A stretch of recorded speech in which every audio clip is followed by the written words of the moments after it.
Welcome to the Beacon Hill Podcast, helping you grow in your faith and shine for Christ. Thanks for joining us. Now here are your hosts, Pastor G.J. Farmer and the Beacon Hill Baptist Church staff.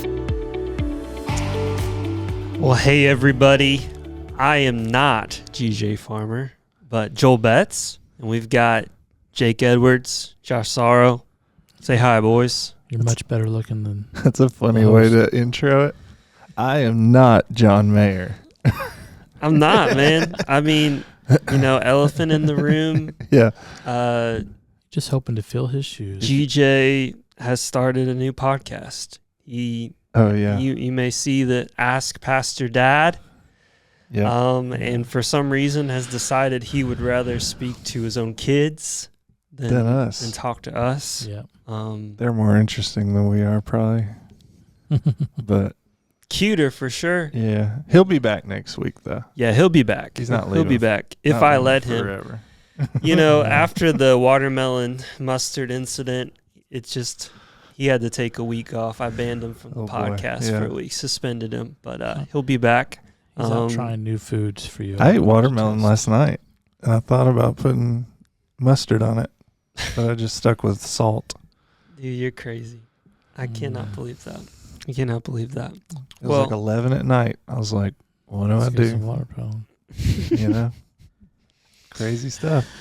Well, we're glad that you could join us today. We're discussing the difference Jesus makes out of Luke 7. And if you want to join me, I'll be reading in Luke 7, verses 11 through 17.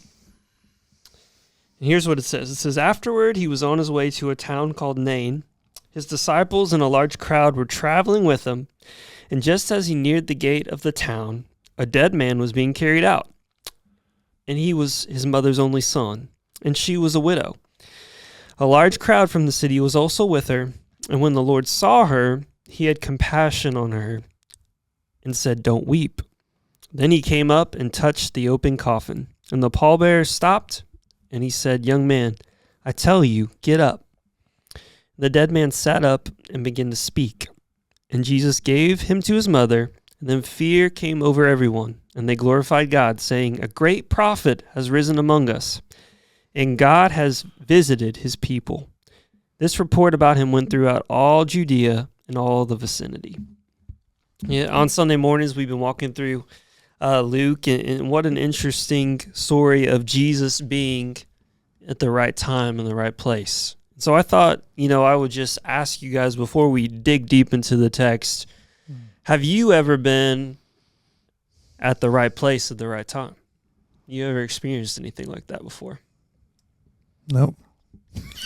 All right, let's get into this. I think I told Joel earlier, I've been in the wrong place at the wrong time quite a few times, and remember those frequently. The one I thought of was, for guitar nerds, they'll know who this is, but Tommy Emmanuel is one of the best guitar players in the world, right?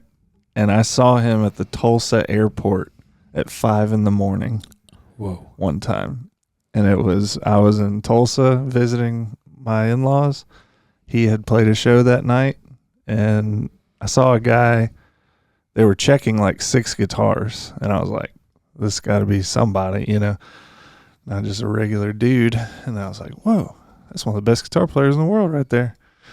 And I didn't say anything to him, and I was like, man, I should have, even if I bothered him, I'll never see him again, Yeah. Then his plane got delayed, and they came back off the plane right next to where we were waiting, and he went and got frozen yogurt at 6 a.m. or whatever, and I went over and I was like, hey, Mr. Tommy, or whatever. Got a picture? Can I, he was like, yeah, of course. He's Australian, but I can't do an Australian accent. Of course. Whatever. Sure, mate. Nailed it. I'll take a picture with you, mate. I was like, you liking your yogurt? Whatever. Yeah. We say, and I love froyo. yeah. That's one of the most random things that's ever happened to me, though. Yeah. So, is that what you're talking about? Yeah. Yeah. I mean, so here's one for me. We moved here, and, moving, there's a lot of, new things you need to buy, buying a new house and all that sort of thing. So, there wasn't like a ton of extra cash just laying around. But I really, really, really had it in my mind that I wanted a new air fryer. I'd never had an air fryer before. And I had tried one, and I just knew it was going to take our house to the next level. Mm-hmm. And for some reason, level up. At our Walmart here in Somerset, they didn't have what I was looking for. So I went to the Monticello Walmart. I think it was like a life jacket or something I needed for a kid. Uh-huh. And on my way into that Walmart, on the ground was the exact amount of cash for an air fryer. Now I know some people will say, well, did you like turn it into the store or something? Uh-huh. I'm not going to turn cash into I looked around, there was no one there. There was no one to say, hey, did you drop this or something? Okay. But so I took it and I purchased an air fryer, exactly what I wanted. Wow. So I took it as a sign. Yeah. I was just talking about the air fryer. One man's treasure. Nice. I thought you were going to say there was a sale or but I mean, that's cool. It's $100 bill. How many $100 bills do you use? Exact amount. Providence. I've never had a $100 bill, so that's a lot. I mean, that's cool. Think less of me, but right place, right time. Right place, right time, in my opinion. Because the thing is, as soon as you ask somebody, "Hey, did you drop this $100 bill?" the answer is yes. Yeah. Well, if there was anybody, there was no one around. If there was someone around, I would. You would have been like, "Hey," but I'm not gonna go in the store and be like, "Hey, if someone." I got a $100 bill. That clerk was gonna drop this in their pocket. Yeah, I got you. I don't know. I feel like the room is turned against me for some reason. But no way, dude. No judgment here, man. Judgment. Tell me what you would have done in the comments. Call me out if I need to be called out. But those nuggets and fries are delicious in my air fryer, and I've been blessed for 5 years. And wings. That's great. Yeah. Wings. I like a good air fryer. Tendies. Mm-hmm. So, in an even more important way, we see that Jesus was in the right time, in the right place, to point people to the life that we can only find in Jesus. And so the first thing in the sermon that was pointed out, the first point was, without Jesus, we are lifeless. We see this guy in the story who has passed away, and this widow and this large procession are coming down the street, and Jesus happens to be there. And obviously this is devastating for a number of reasons. This widow has lost her only son, and we just see the tragedy and sorrow of death. And so GJ pointed out, without Jesus there, this funeral would have gone on and this man would have been buried and put in the ground because he was dead. And the point that GJ was also making was that when we don't know Jesus, we are spiritually lifeless. This guy was physically lifeless, but also spiritual reality is we are dead without Christ. So Jake, why do you think it's difficult for some people to accept that they're spiritually dead without Jesus? Well, I think that, like, off the bat, like, as a society, we don't value taking help as much as we should. Like, for the most part, people that are lifted up and celebrated are ones that are rich and that are famous and that aren't in need of anything. And that's what we're trying to, from a worldly standpoint, that's what everybody's trying to get to, like a place where I don't need help from anybody. And so when you start talking about that takes a level of humility that just doesn't come natural for anybody, really, before we know Jesus. And so, when you start talking to people that don't know Christ, and we start talking about how we're dead in our trespasses and how we can do nothing apart from him, I think just logically and just from a worldly standpoint, it's hard for people to understand that, because it's like, well, especially if they're well off, or if they don't feel like they need any help of any kind, like, from a physical standpoint. It's like, well, what do you mean? I take care of myself. I can do this, and and like if I come to Jesus, like I've got all this stuff that I can give him, and that I can, there's just a level of self-confidence and just pride that we all kind of have before knowing where we stand before God. And so I would say that's kind of mostly what I would say, is just that we don't value that as a culture. And we also kind of, a lot of times we look down on people who are destitute or who have made bad choices, or, in need of a handout or anything like that. And so to think that I would be in that position, that I'm lifeless apart from Jesus, is a level of humility that we just don't have apart from God. Yeah.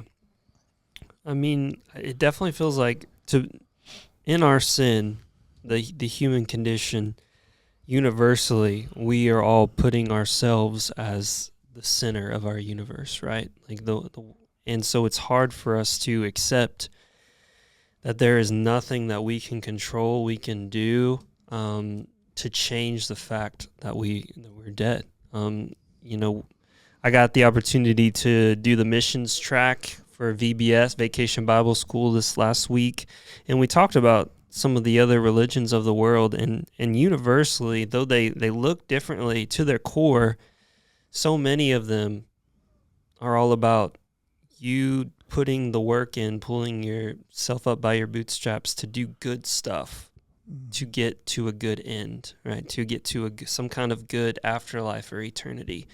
They all have that in common. In Christianity, those of us who misunderstand it, or the hypocrites even, also feel it's about the good stuff that we do. When we have a true understanding of the gospel, it's Christ who's our all in all. He's our everything. He's the one that changes us and makes, our life look different. Josh, what do you think a spiritually lifeless life looks like? Yeah, it's interesting. This, we're talking about this from this story. This is a great illustration for the spiritually lifeless life, this funeral example. And, if you know anything about Luke, he was a physician. So this example of, a body actually being lifeless, okay. And, the spiritual lifeless life without Christ is often defined by hopelessness and despair. And oftentimes, it's a life that, stops hoping, doesn't want to pray, doesn't want to believe that life can change. And this example from the funeral of, hey, this is a spiritually lifeless life, but now look when it's been touched by Jesus. That's a physical example of he resurrected to have physical life. But the behind the scenes is, this is not, Jesus doesn't just do this physically, but a spiritually lifeless life. When we follow him, that gives our life, meaning, and it's supposed to make us feel alive. So, yeah. I mean, I think we see elsewhere in Scripture it talks about the fact that the unbeliever, common grace allows us to see good things and experience good things, but without a change in our heart, a change in our nature, we're really not going to be able to experience the true hope and peace and joy that's found only through God, because our sinful nature keeps us from it. It's not until God changes our heart. And really, because of that, we kind of see the second point that GJ made on Sunday, is that without Jesus, not only are we lifeless, we're hopeless. Our condition is hopeless. How do you think our culture, Jake, responds to hopelessness or grief? And how does this differ from the way Jesus responds to it? Yeah, I think, in our society, a lot of times when we talk about people hitting rock bottom, or, like in a hopeless situation, the default is to give up. and to say like this is how it's going to be. A lot of times we see, people self-medicating and, trying to fill voids with different things that ultimately don't satisfy. We have some people that want out, and so they go that route. And so we generally see in hopeless times, the worldly thing is to give up and just kind of be resigned to the fact that this is my situation and it's never going to change. And I think the way Jesus is different in that is that oftentimes we see that he's the most active in those times. In the New Testament, it says that his power is made perfect in our weakness. And so it's when we are weakest that we have to rely on him most. And in those times, we see his strength and we see his foresight and his plan in our life come to fruition much more than we do sometimes when things are going well. And we just think that, either it's because of us or we just don't think about Jesus in general because there's no like immediate need that we're going to him for. And so, Jesus's plan and Jesus's action is to go in and find redemption and hope and to provide those things to people who love him the same way he did in this situation where Jesus just shows up and his immediate thing is compassion and then action, Mm-hmm. And so I think that's how he's different than we are, for sure. Yeah, that's good. And Josh, how do you think that knowing Jesus can affect your ability to face these moments of despair, loss, or hopelessness? Well, being a follower of Christ, having Christ in your heart, how you face grief is one of those things that the gospel should transform.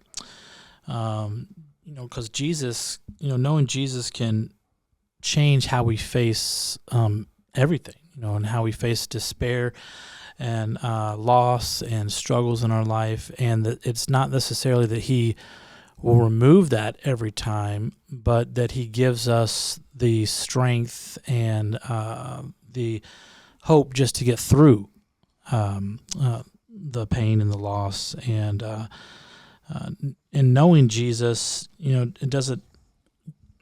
Knowing that he loves us enough that he is not ignoring our grief. He sees it. He wants to be a part of it because when he was here on earth, he went through it. And I know as Christians, we can always grieve loss, but it's not without hope. And when you have a spiritual lifeless life like we just talked about, they're doing it without hope. And then ultimately, just like everything else in our life, what's our main purpose? Purpose in the mountaintops and the valleys is to bring God glory. And so many times in our lives and others where people go through things that at the end it will bring God glory through what happens, through their response to it, maybe through the fact that somebody came to know him through what you were going through. So yeah. I kind of think about it, or I've thought about it in the past of, the difference between a person that has read a book and is rereading it or has seen a movie and is rewatching it versus with a person that's never read it or has never watched it. There's a lot of these with my son where he's watching these new movies for the first time and there's a scary part or, at the end it looks like the hero might fail or something. And I'm able to watch it knowing the end that everything is going to resolve and be okay. And he's watching it without that knowledge or that necessarily that hope. And we as Christians are the same. We know the end, and we trust in the Savior and his promises that Christ will return. Christ will make all things new and well and right. And that's the hope that we have to give to people that don't trust in this or don't know the end, right? That they don't know that Jesus, if the salvation that he offers them. And that's a hope that we can share. And to do that, we can only offer that with Jesus, right? And so we saw the third point, with Jesus, we have life and hope. And it's our job as believers to share that hope that we have with others.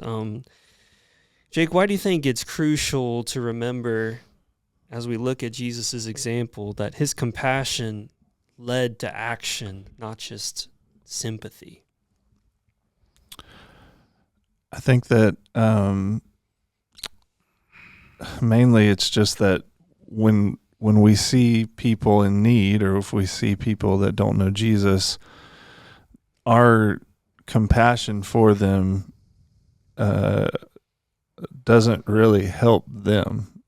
You know what I mean? Like, if we feel bad, or if we think like, man, I'm going to pray for them, that's great. It only goes so far. Like, it should cause me to want to, if I see somebody who's hungry, it should cause me to want to give them food, and not just hope that somebody else comes along and will help them.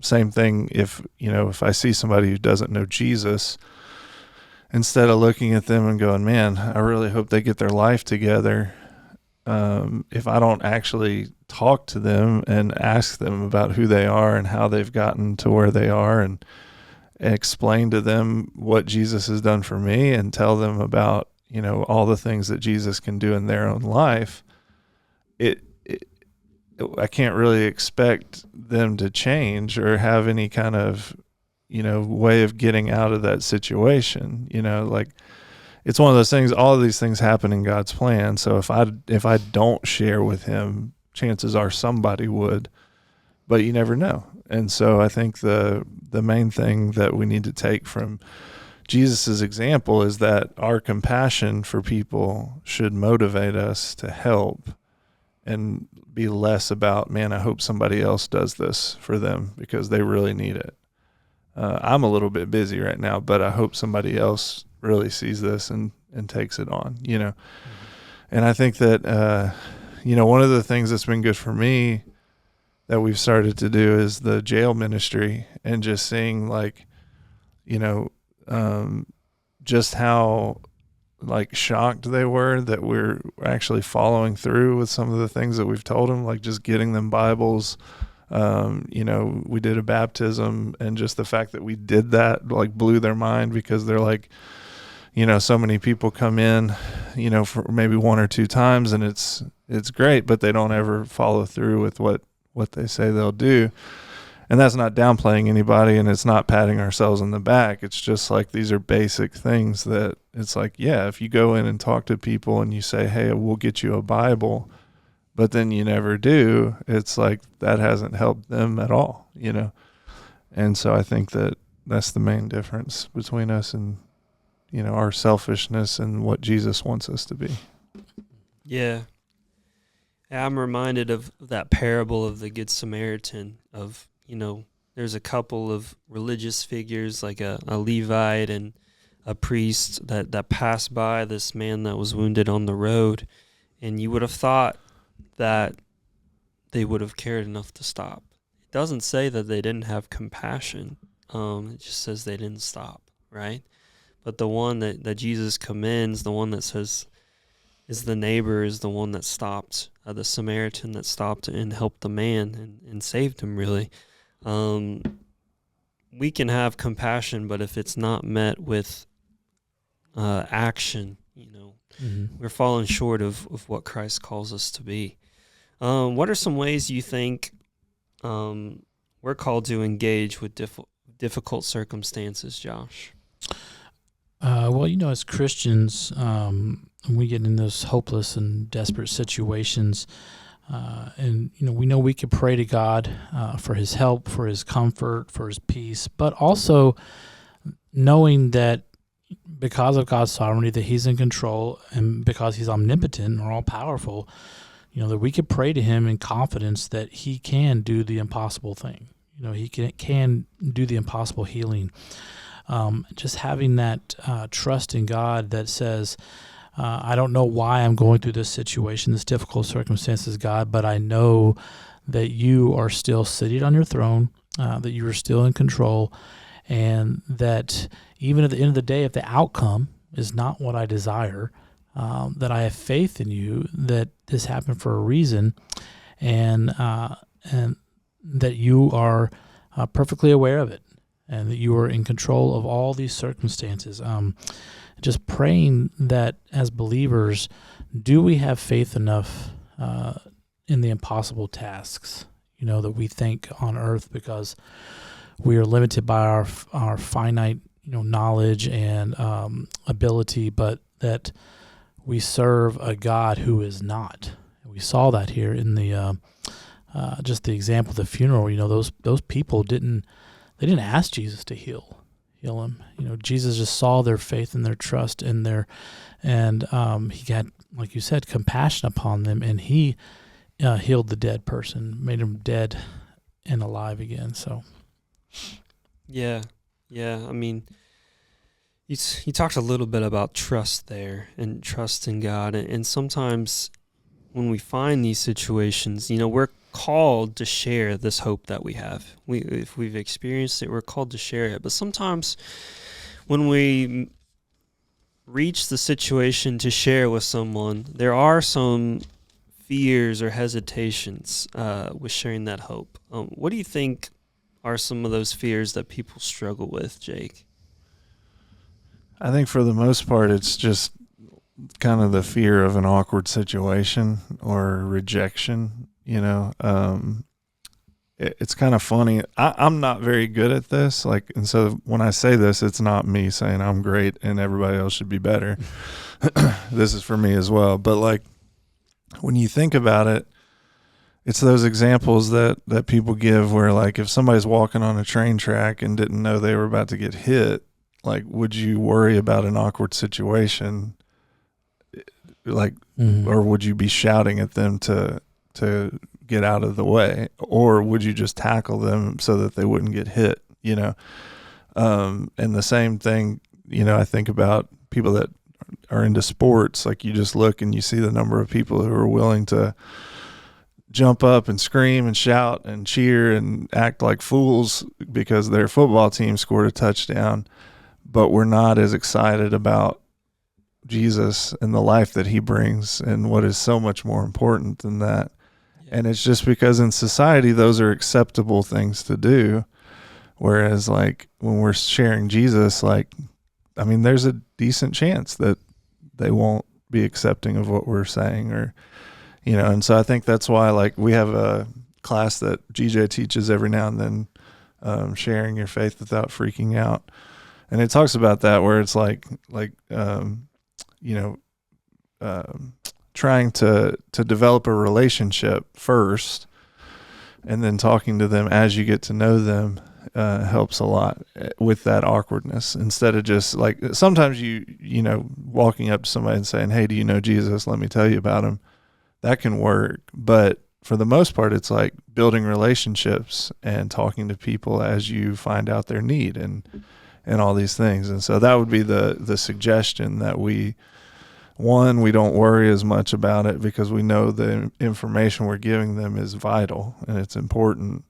But two is try to be building relationships as much as we can so that those conversations can come up naturally. Yeah.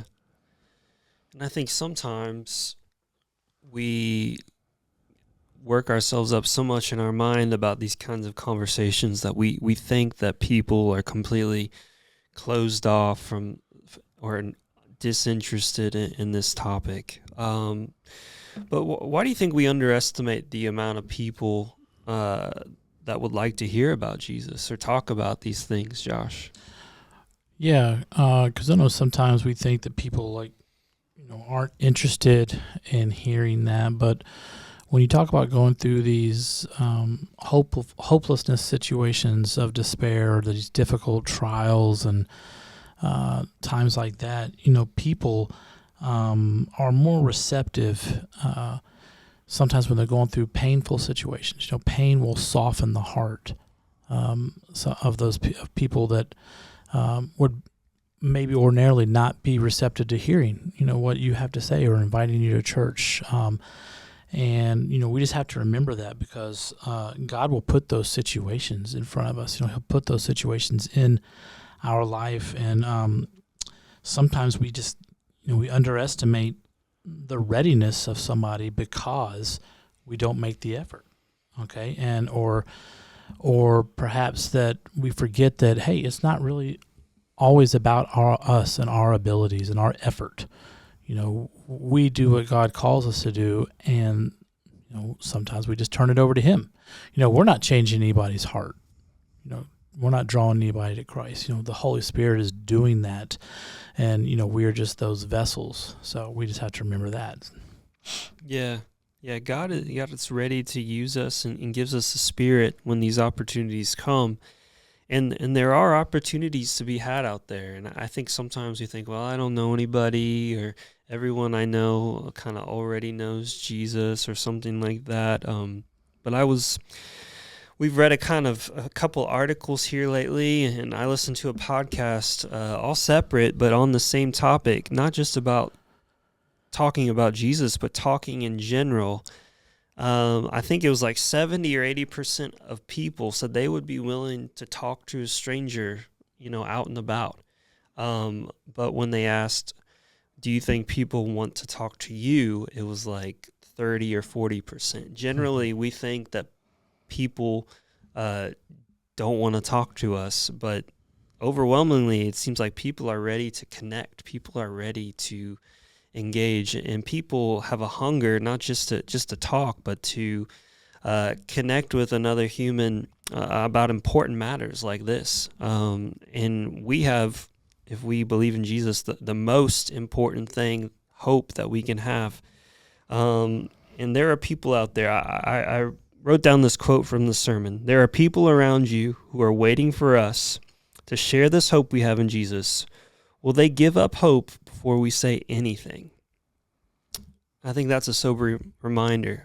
Is there someone out there that needs to hear? And time is ticking. We don't know the last day that we have or the last day that they have. It's up to us to share the hope that we have. And so just kind of sum it up, without Jesus, we're lifeless and hopeless, but with Christ, we have hope. And so where are you today with that? Do you have hope? Do you know that Jesus died on the cross for you, rose again 3 days later? And if you have faith and turn away from your sin, you can have that life. Have you ever made that decision? And who around you needs to hear it? There's no important thing. Well, thank you guys for joining us this week. We hope that you'll come back. Maybe if you're looking for a church home, we would love to have you here at Beacon Hill at 10:30. At 9:15, we have our grow groups where you can get into a small group and talk about these things as well. And we hope that you can join us. Lots of amazing things going on here, and God's at work. So we're so glad that you can join us today. We'll see you next week.